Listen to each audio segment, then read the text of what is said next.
For Cybercrime Radio, I'm Heather Engel. This is Cybertide, a cybercrime magazine podcast series brought to you by Adlumin.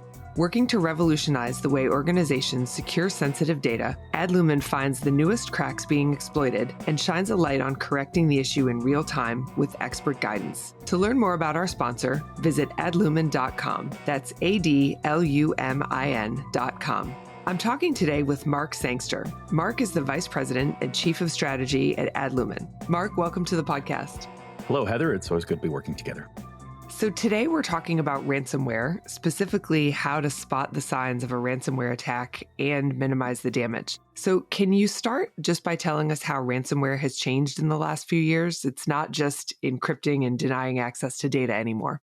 You're right. So first, it's a multi-pronged kind of attack campaign, right? And looking for various forms of extortion. So one of them is what you've just described, which is the operational disruption that they create, encrypting all the files in the systems, and you're kind of paying a ransom fee to get your business back up and running. But then there's other elements of it. We see secondary extortion to avoid the exposure or acknowledgement, public acknowledgement of the event occurring. So this is the idea of, well, we have all your information. It's sitting on a leak site. You stole all your data and your customers' data. If you don't want that to go to the public, or you don't want us to contact your customers, your vendors, or the regulators themselves, you have to pay us some form of extortion fee. And then, of course, ultimately, these are criminals, right? They're going to sell the data anyway. But it's become, I think, a lot more devious as well in the last little while. So we're seeing ransomware attacks evade things like endpoint detection. And a lot of the times they're using tactics like they're already inside the environment. They've moved laterally. They've conducted that reconnaissance. So much of what they do may actually foil those kind of defenses where the guns are all pointed outward. And we've even seen an interesting tactic where they do partial encryption. So it's almost a bit like they shut down one system. They'll shut down your email or they'll shut down whatever else it is and then start to kind of ratchet up the fear and the extortion. And certainly one of the things I see here is they use the power of shame and embarrassment. Companies don't want to deal with this from a reputational perspective. They don't want the regulatory entanglements that they might end up with or the losses in terms of revenue, not just from the ransom fine or whatever you want to call it, extortion fee, but from business loss that comes down the road.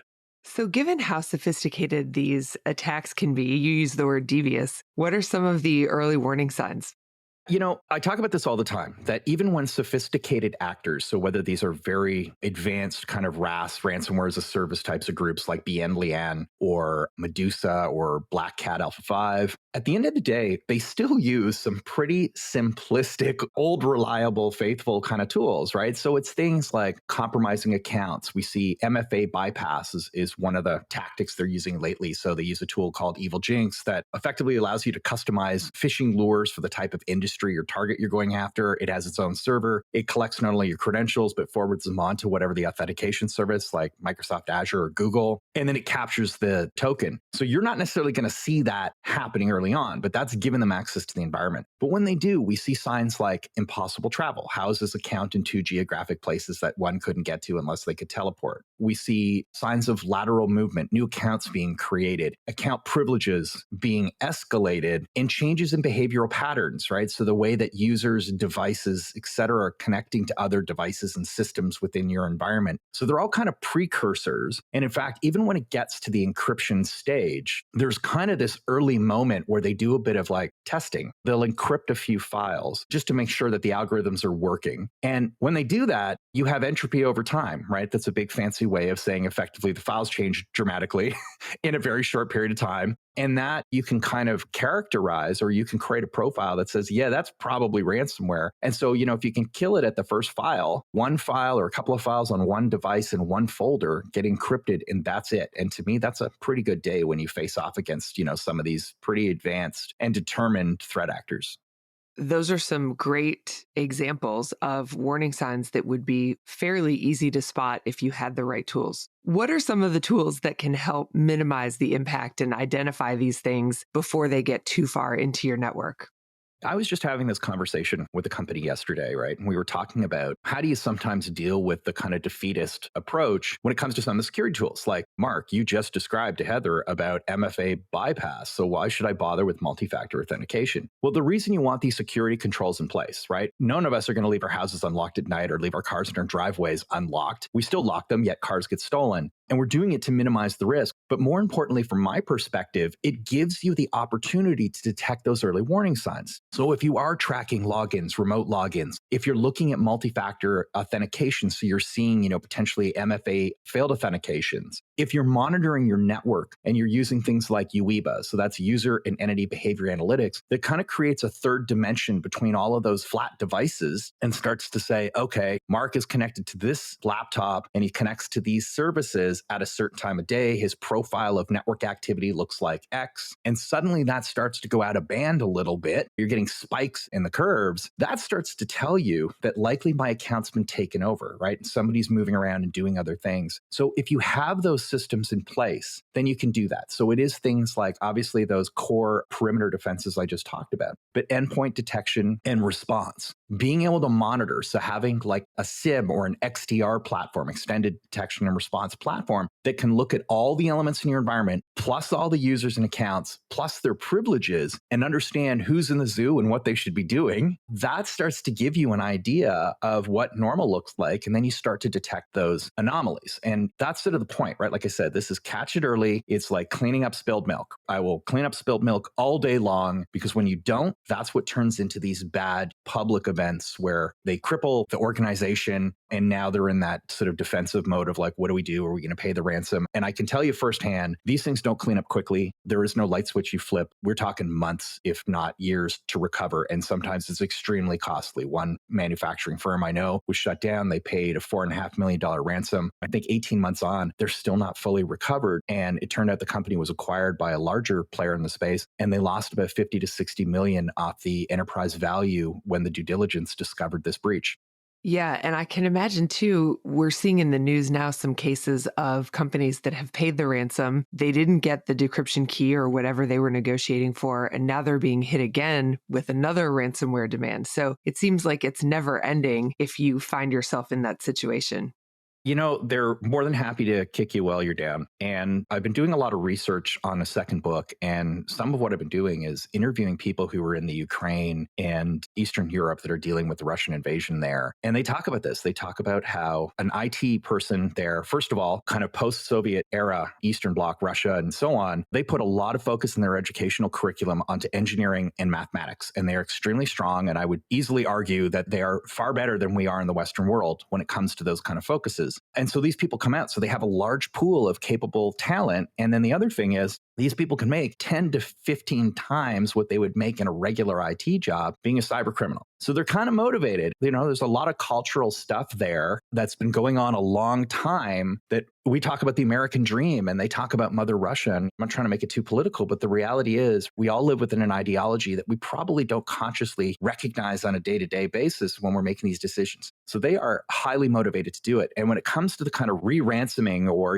boomerang type of attack that you're talking about, it's very true. And I use the analogy of it's like old smash and grab kind of crime, right? They come into your house, they rob you, they take your TV and your stereo and your valuables. And then they know that you're going to make an insurance claim. And, 6 months later, you'll have got your money and you'll have replaced all your stuff with brand new stuff. And they come back. That manufacturing firm that I mentioned, after the fact, when we were doing sort of the root cause analysis and all the forensics work, I think it was something like there were 17 distinct back doors that they had left in the environment, and they were selling them. So, ransomware gang one, I believe it was Conti at the time, right? Or we allege it was Conti. They were reselling back doors. So yeah, that's exactly it, right? At least get to your knees and then someone else is going to hit you. They will do that. And they know you're a target. They know you'll pay. They know that your options get harder on a second go around because your insurance company is probably going to be a lot more diligent, take a lot harder look at you before they just pay out. And, from a regulatory perspective, if you are in one of those kind of industries, that regulator is not going to look as kindly on you. And that's something else I see, is that it's like we, to some degree, victimize the victim. Well, you deserve to get mugged because you walked down that dark alley with cyber criminals in it, which is ridiculous. I think we got to get to the point of like, they are victims and stop calling it cyber attacks. We're at a cyber war. I think that's a notion we need to change our mind to and realize these are attacks.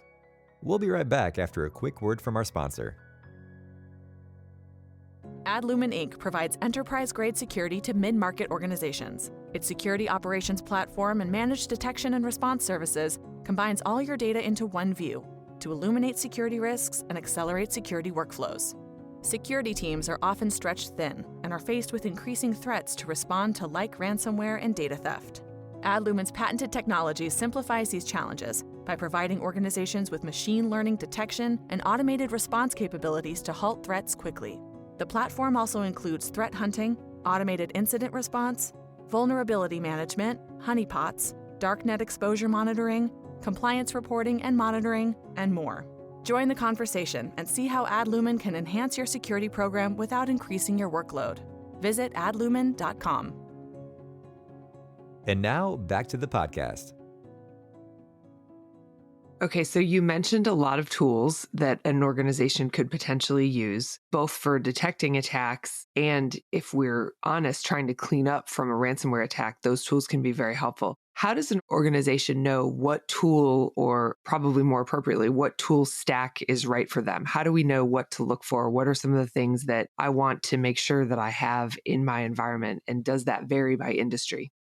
So I think industry to industry, at the end of the day, probably the vernacular and the terminology that we use on certain, let's call them critical infrastructure or core technologies, vary, right? In healthcare, we're going to have a patient record management system. In manufacturing, we're going to have control systems. In law, we have document management, time and billing, et cetera. But at the end of the day, we surround that with everything else. We surround it with Microsoft Office and Azure and Exchange and all those kind of things. So for the most part, they're the same. I think one, you want somebody who can actually focus on those core industry specific technologies and take a look at them so they know what they are. As I always joke, if you're working in healthcare and somebody spells HIPAA with 2 Ps, you want to kick them out. I think the other thing is you want someone who's tested. Show me you have dealt with ransomware. So for example, with Adlumin, we have a ransomware prevention service that we've added that looks at the entropy over time, like I said, or we're going to science this one up. But when I take this back to the English language, I'm talking about we're looking at file changes in specific places that we know are strategic starting points. And when we see a change, we isolate the device, we block the account or disable the account that's associated with the activity and kill the process. So that means it stops and we forensically know what was happening. And so 1 or 2 files, but it's still like below a percentage of the files in any system, or so still like 99.9 get saved. So,